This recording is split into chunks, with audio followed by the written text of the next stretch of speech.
মানে বিজেপি যারা করে তারা ইতিহাস জানবেন, ইতিহাস পড়বেন, সঠিক ইতিহাস বলবেন, এটা তো আশা করাই আমাদের ভুল হবে।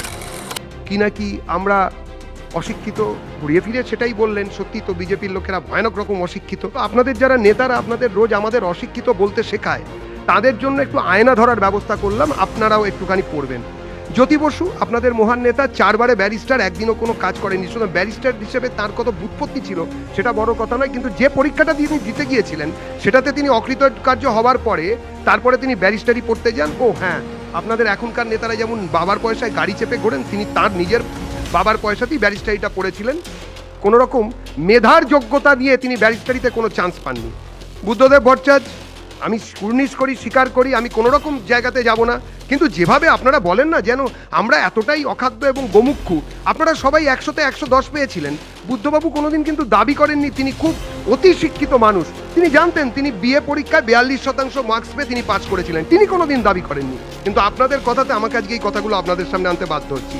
প্রমোদ দাশগুপ্ত আপনাদের মহান নেতা, বড় নেতা, তিনি কোনোদিন দাবি করেননি যে তিনি 12 ক্লাসের পরে অন্য কিছু পড়তে গিয়েছিলেন।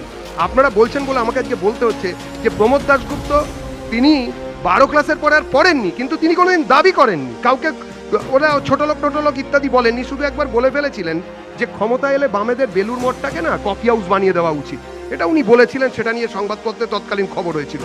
বিনয় কোনার, হরেকৃষ্ণ কোনার একজন 8ম শ্রেণী পাস, বিনয় কুমার 4র্থ শ্রেণী পাস, কিন্তু তারা কোনোদিন দাবি করেননি যে তারা তার থেকে বেশি পড়াশুনো জানেন বা অন্যরা পড়াশুনো জানেন না। আপনারা বলছেন বলে আমি আজকে আপনাদের সামনে বলছি।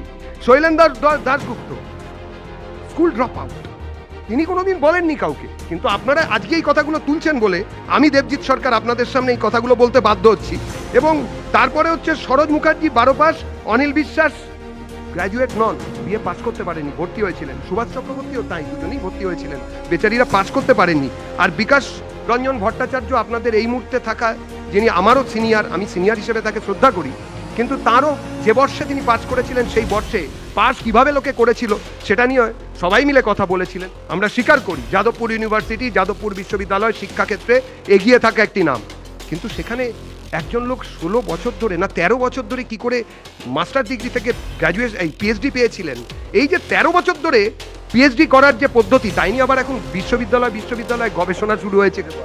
দেখুন, গায়ে লাগলে এরকমভাবে বোনের রেগে যাওয়াটাকে কিছু করার নেই, কিন্তু সত্যি তো সামনেই এসে যে আমি বলতাম না বোন, বিশ্বাস করো আমি বলতাম না শৈলেন্দ্র দাশগুপ্ত 12 ক্লাস ফেল, কিন্তু আমি বলতে বাধ্য হলাম। কিন্তু তার জন্য এইভাবে তো আক্রমণ করা যায় না। যে প্রত্যাক্রমণ যখন হবে তখন চিরবিরিয়ে উঠলে হবে না, সহ্য করতে হবে। এটাও রাজনীতি শেখায়।